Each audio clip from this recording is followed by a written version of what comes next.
Hi friends, ఈరోజు మన topic వచ్చేసి 3వ నెల గర్భంతో ఉన్న స్త్రీలు ఏ విధమైన ఆహారం తీసుకోవాలో తెలుసుకుందాం.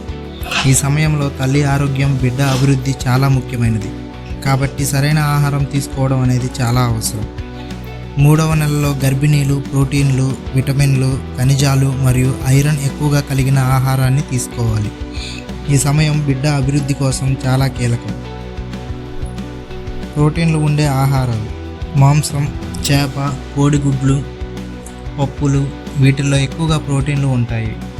ఐరన్ ఎక్కువగా ఉండే ఆహారములు: పాలకూర, మెంతుకూర, బీట్రూట్, డ్రై ఫ్రూట్.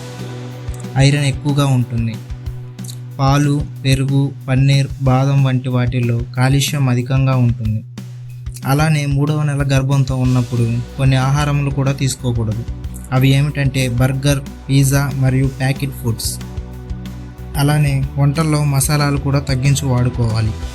చక్కెర, మిఠాయి మరియు ఎక్కువగా షుగర్ ఉన్న ఆహారాన్ని తొలగించాలి. రోజుకి కనీసం 8 గ్లాసులు నీరు తాగటం చాలా అవసరం. ఇది శరీరాన్ని హైడ్రేట్ చేయడమే కాకుండా అనారోగ్య సమస్యలు రాకుండా చూసుకుంటుంది. ప్రతిరోజు తాజా కూరగాయలు మరియు పండ్లు తీసుకోవడం వల్ల శరీరానికి అవసరమైన విటమిన్లు, ఖనిజాలు అందిస్తాయి. 3వ నెలలో సరైన ఆహార అలవాట్లు పాటించడం చాలా ముఖ్యం.